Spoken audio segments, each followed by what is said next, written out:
안녕하세요, 여러분.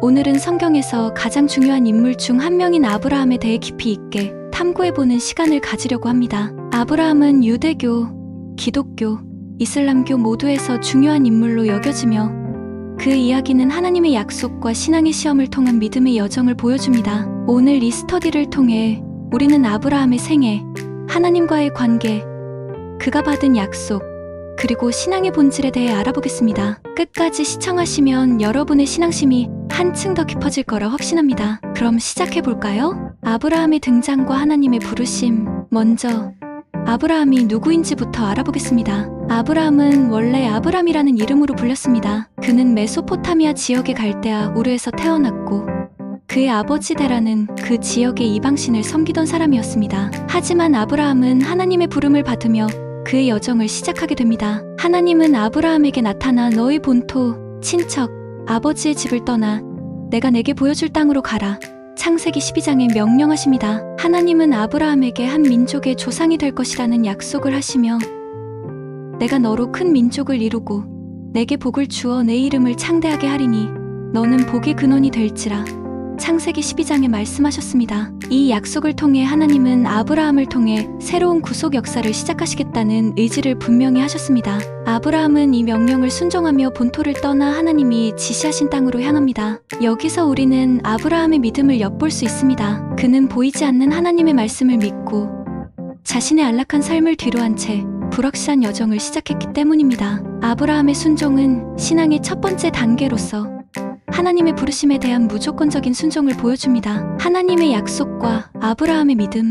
아브라함의 여정이 시작된 후 하나님은 여러 차례 아브라함에게 나타나셔서 약속을 되풀이하고 확증하십니다. 가장 유명한 약속 중 하나는 창세기 15장에서 찾아볼 수 있습니다. 아브라함은 자식이 없는 상황에서 하나님께 자신의 상속자가 누구인지 묻습니다. 그러자 하나님은 아브라함을 밖으로 데리고 나가 하늘의 별을 보여주시며 내 자손이 이와 같으리라. 창세기 15장에 말씀하십니다. 이 장면은 아브라함의 믿음의 상징적인 순간입니다. 아브라함은 하나님의 말씀을 믿었고 성경은 아브라함이 여호와를 믿으니 여호와께서 이를 그의 의로 여기셨다. 창세기 15장에 기록하고 있습니다. 이것이 바로 신앙의 핵심입니다. 하나님의 약속을 믿는 것, 그것이 곧 믿음의 본질이라는 것입니다. 아브라함은 눈에 보이는 증거가 전혀 없음에도 불구하고 하나님의 말씀을 믿었습니다. 그의 믿음은 그저 말로만이 아닌 실제로 삶에서 행동으로 옮겨졌다는 점에서 더욱 돋보입니다. 이스마엘과 이삭 약속의 자녀. 그러나 아브라함의 믿음에도 불구하고 그의 여정은 쉽지 않았습니다. 아브라함과 그의 아내 사라는 나이가 많아 자식을 낳기 어려운 상황이었습니다. 그러던 중 사라는 아브라함에게 자신의 여종 하갈을 통해 자식을 낳으라고 제안합니다. 아브라함은 사라의 제안을 받아들여 하갈과의 사이에서 이스마엘을 낳습니다. 그러나 하나님은 이스마엘이 약속의 자녀가 아님을 분명히 하십니다. 하나님은 아브라함에게 그의 아내 사라를 통해 약속의 자녀를 낳을 것이라고 말씀하셨고 그 자녀가 바로 이삭입니다. 하나님은 다시 한번 아브라함에게 나타나셔서 그와 그의 후손에게 영원한 언약을 세우겠다고 말씀하십니다. 이때 하나님은 아브라함의 이름을 아브람에서 아브라함으로 사라의 이름을 사레에서 사라로 바꾸십니다. 이 이름의 변화는 그들의 새로운 사명을 나타내며 하나님과의 특별한 관계를 상징합니다. 그리고 결국 사라는 기적적으로 임신하여 이삭을 낳게 됩니다. 이삭의 탄생은 하나님의 약속의 성취이며 아브라함과 사라의 믿음의 결실입니다. 이삭을 제물로 바치는 시험. 이제 가장 극적인 이야기 중 하나로 넘어가 보겠습니다. 바로 아브라함이 이삭을 제물로 바치는 시험입니다. 하나님은 아브라함의 믿음을 시험하시기 위해 그에게 내 아들, 내 사랑하는 독자 이삭을 데리고 모리아 땅으로 가서 내가 내게 일러준 한 산 언덕에서 그를 번제로 드리라. 창세기 22장에 명령하십니다. 이 명령은 아브라함에게 있어서 엄청난 시험이었을 것입니다. 그는 오랫동안 기다려온 약속의 자녀 이삭을 제물로 바쳐야 했기 때문입니다. 그러나 아브라함은 다시 한번 하나님의 말씀에 순종합니다. 그는 이삭과 함께 모리아 산으로 올라가 제물을 바치기 위한 준비를 합니다. 이삭이 제물로 바쳐질 순간 하나님은 천사를 보내어 아브라함을 막으시고 이제야 내가 하나님을 경외하는 줄을 아노라.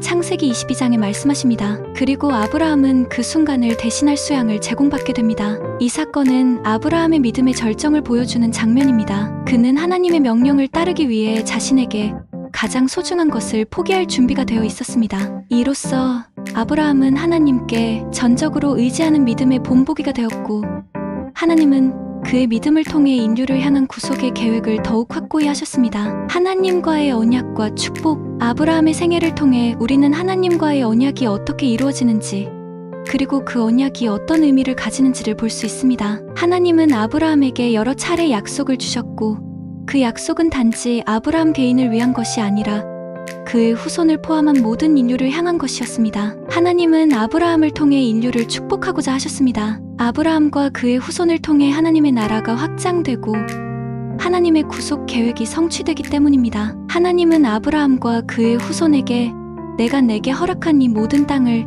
내 후손에게 주어 영원한 소유가 되게 하고 나는 그들의 하나님이 되리라. 창세기 17장에 약속하셨습니다. 이 약속은 이스라엘 백성을 향한 하나님의 특별한 계획을 나타내며 오늘날에도 여전히 중요한 신앙의 기초가 되고 있습니다. 아브라함의 이야기에서 배울 점. 아브라함의 이야기는 단순한 고대의 전설이 아닙니다. 이는 우리에게 신앙의 본질이 무엇인지, 그리고 하나님과의 관계에서 우리가 어떻게 살아야 하는지를 가르쳐줍니다. 아브라함의 삶을 통해 우리는 믿음, 순종, 희생, 그리고 하나님의 신실하심을 배울 수 있습니다. 아브라함의 믿음은 단순한 신념이 아니라 하나님의 말씀을 그대로 믿고 따르는 행동이었습니다. 그는 하나님의 약속을 신뢰하며 자신의 삶을 하나님께 맡겼습니다. 그의 순종은 일상적인 것에서부터 큰 시험에 이르기까지 모든 면에서 나타났습니다. 그리고 그는 하나님의 명령을 따라 자신의 가장 소중한 것을 포기할 준비가 되어 있었습니다. 하나님은 아브라함의 이런 믿음과 순종을 통해 자신의 계획을 이루어 가셨습니다. 우리는 아브라함의 이야기를 통해 우리의 삶에서도 하나님을 전적으로 신뢰하고 따르는 것이 얼마나 중요한지를 깨달을 수 있습니다.